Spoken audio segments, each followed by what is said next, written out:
Okay, so once the algorithm has switched and confirmed, it gives me my stop if I'm wrong, and it also gives me my targets if I'm right. There's 1, 2, and 3 right here, and sometimes I get even more than that. All right, so here we are, July 15th in the afternoon.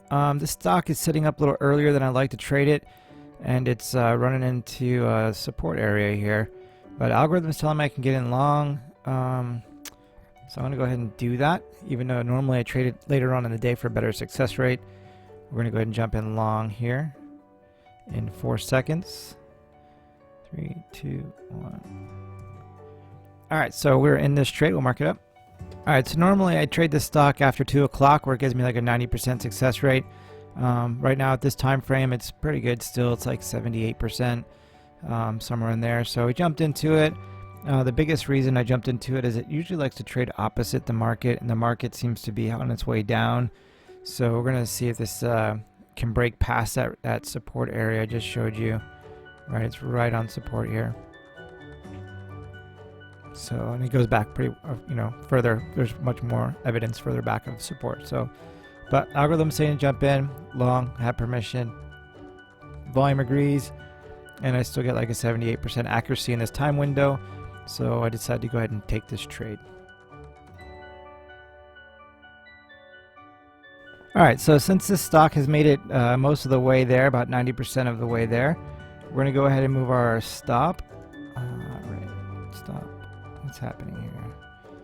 Bum, bum, bum. Position. Stop. Range. Low range to our entry, which was, or at least just above where the algorithm told me to get in, which is about right. 80, 85, 87. All right, so we got an actually just a skosh under, which is nice. 85, 87, 85, 88 is where we're going to put it at. All right, still leaving our target here. And, yep. Okay, we're going to clear this. And then sell. All right, so we put our stop at break even. If this wants to come back, it might. I mean, this was a support area, right? So, and it goes back several days past that. So a lot of times when it breaks out of support, it comes back, or resistance area, I should say, resistance. It'll come out, it'll break out of resistance, and it'll come back and test it. It'll become support, and then it'll move higher. That's what happens a lot of the times. But the rules of my strategy, based on hundreds and hundreds and hundreds of trades, is to when it makes it most of the way there, is to put my stop and break even. And if I get out break even, I get out break even. Now with Think or Swim or something like that, then it's great because there's no commission. It's not a big deal. With Dash Trader over here with the Capital Markets Elite Group, commissions are quite expensive. So you're gonna see when this trade's finished right here, this will cost me about $8. So that's kind of a bummer to get out with an $8 loss, but it is what it is. Better than riding this all the way back down and taking a huge loss. So, but yeah, we'll see. We'll see what it ends up doing. Looks like we might get stopped out. Got a pretty big spread opening up. All right, cool. So we're out. All right, good deal. So we are out of that trade. Unfortunately, we took a loss on it. I put my stop at 88 so that I wouldn't take a loss on it, but that's how it goes. So we'll have a red trade. It looks like by about 3 cents, 4 cents per share. So not horrible, I guess. Better than taking a $2 loss or whatever. But again, it broke out of resistance. So now that resistance is probably going to be support. And then it could rally, but we'll be out of this trade. All right, we'll look for something else and see what we got. All right, so for my students who are looking at this stock right now, I'm not going to trade it. So yes, the algorithm has switched, giving you permission to go long on this stock. There's plenty of volume. Everything is agreeing with what's kind of going on, but when you have a candle this huge after like this kind of day, I mean, this is massive. There's a strong possibility of a pullback. And that pullback will infringe on our stop that looks like will be around the center of the candle. So, I mean, this could be a big winner, but I avoid this whenever I see it. If I were going to trade it, I would wait for a pullback on this until it retraced at least half of this candle, and then I would look to get in. But man, this is a major flagpole that's going up, so I have a feeling it's going to have a little retracement before it does anything else. So I would either wait for that retracement or just avoid it altogether. I wouldn't mess with this one. I'll show you what the conclusion was at the end of the day. Alright, so here we are with that same stock. So it pulled back, but not enough for me to get into it. You know, looking back at this now, I mean, this would have been a nice $2 move, right?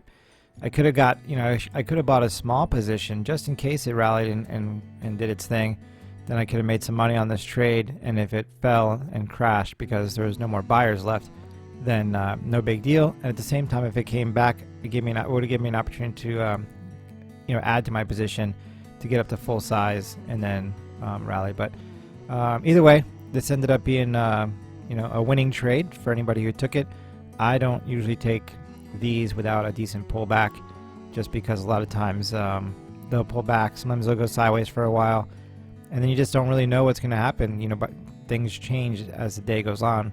So sometimes they drop off, run out of buyers. When you have this much volume, I ask myself, is there any buyers left? You know, and are the buyers, was it really just buyers right here? And then the rest of this is short covering.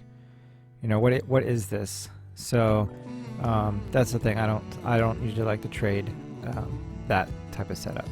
So anyway, just throwing it out there for my students so that you can kind of see that.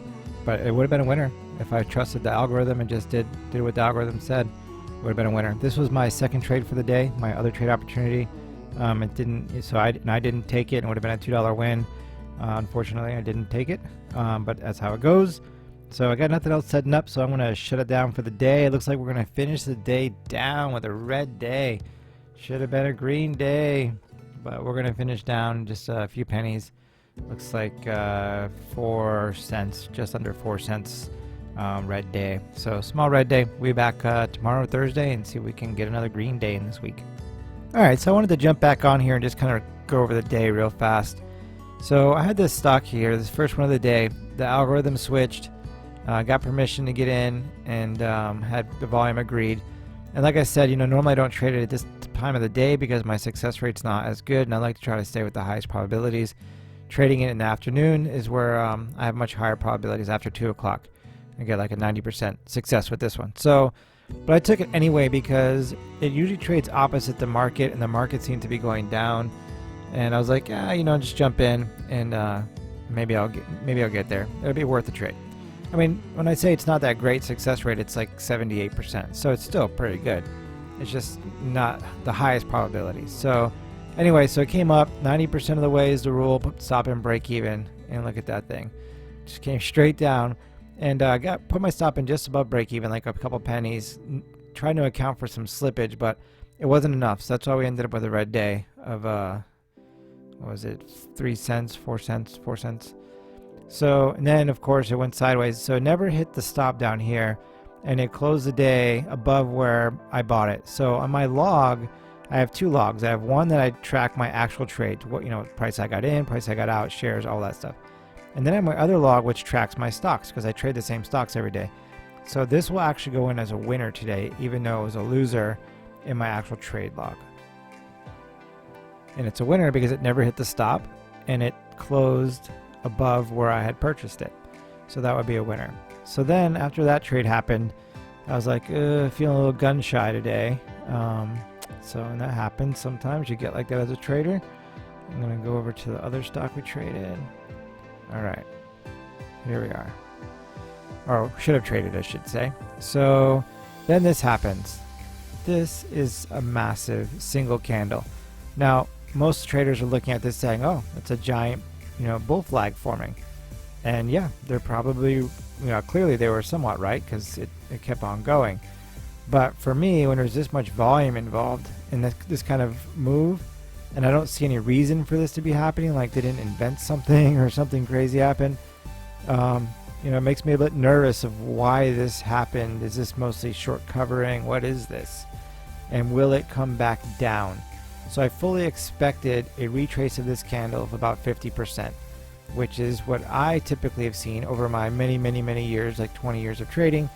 When you have huge candles like this, at some point this candle, usually sometime soon, like if it's a day, you know, like a 5-minute candle, sometime within that day, this will get retraced, at least half of it, if not all of it. So, and if it's daily candles, then maybe it takes a week or so, or the next day, it could be even. But usually this gets retraced.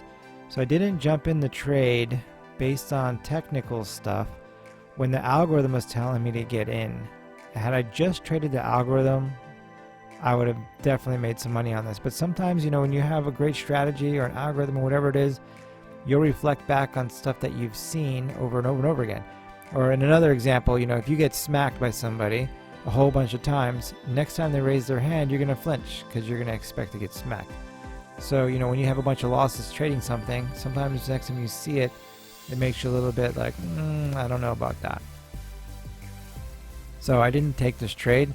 Sure enough, it would have been a nice winner. $2 roughly I would have made per share on this thing. Would have been awesome. And then even $1.50 or whatever. And then sure enough, just as I expected, it came back down, retraced half this candle. It just didn't do it till after it already hit this target. So, but you don't know. You don't know that it's going to go up there and get your target before it comes back to retrace, So that's why I said if it retraces half of this, then I'll be looking for an entry. But it didn't do that, and unfortunately I missed out on a winner. So I should have had a winning day today. I didn't just trade the algorithm. I didn't just trust everything, and it's just one of those days I got a little gun shy. I knew the algorithm would most likely be right with this, and it would hit this target. I just expected it to go here before it went there, not there before it went here. So I let technicals get in the way of my algorithm, and as a result, I didn't make the money I should have made today. So anyway, so that's the day. Hope everybody had an awesome day, and we'll be back on Thursday tomorrow.